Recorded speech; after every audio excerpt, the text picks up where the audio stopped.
Hello বন্ধুরা, কেমন আছো? আশা করি সবাই ভালো আছে। আজকে দুপুরে মেনুতে দেখো, এ হচ্ছে ভাত, এ হচ্ছে তোমার ডিমের ঝোল, এটা হচ্ছে লোকাল মুরগির ডিম। দেখো, মুরগির আর এটা হাঁসের ডিম মিলানো আছে। এই যে দেখো, গুঁড়ো আলু দিয়ে ঝোল করা হয়েছে। এখানে কাঁচা লঙ্কা, পেঁয়াজ, রসুন, একটু আদা, এখানে পাঁচফোড়ন আর তেজপাতার সম্মান নামানোর আগে গরম মশলা, ডিম আলু সিদ্ধ করে আগে ভেজে নিয়েছি। তারপর কড়াইতে তেল দিয়ে পাঁচফোড়নের সম্বাদ দিয়ে মশলাটা দিয়ে কষিয়ে জল দিয়ে দিয়েছি। যখন ফুটে উঠেছে ডিম আলু দিয়েছি। তারপরে তোমার নামানোর আগে গরম মশলা দিয়েছি। এটা হচ্ছে মাছের তেলের তরকারি। দেখো, কত কাঁচা লঙ্কা চিড়ে দিয়েছি।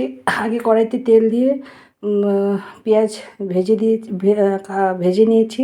ওটার মধ্যে পেঁয়াজ দিয়ে তারপরে ভাজা ভাজা হয়ে গেলে তারপর ওটার মধ্যে তেলটা দিয়ে একটু নাড়াচাড়া করে তারপরে বেগুনটা দিয়ে দিয়েছি।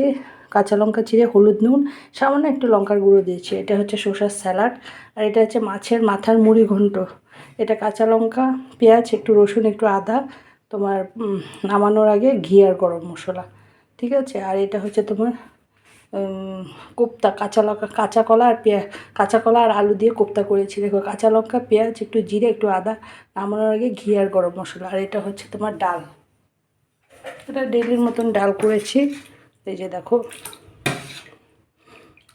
এটা হচ্ছে তোমার মুগ ডাল, কাঁচা মুগ ডাল করেছি। এটা পাঁচফোড়ন, তেজপাতা, শুকনো লঙ্কা, সোমবার। ঠিক আছে, এই হচ্ছে আজকে আমার দুপুরের মেনু। আমার এই ছোট্ট ভিডিওটা যদি তোমাদের ভালো লেগে থাকে, প্লিজ আমার চ্যানেলটাকে একটু ফলো করো, একটা লাইক দিও, একটু কমেন্ট করো। যারা ইউটিউব থেকে দেখছো তারা আমার চ্যানেলটাকে একটু সাবস্ক্রাইব করে দিও। ঠিক আছে, সবাই ভালো থেকো, সুস্থ থেকো, নমস্কার।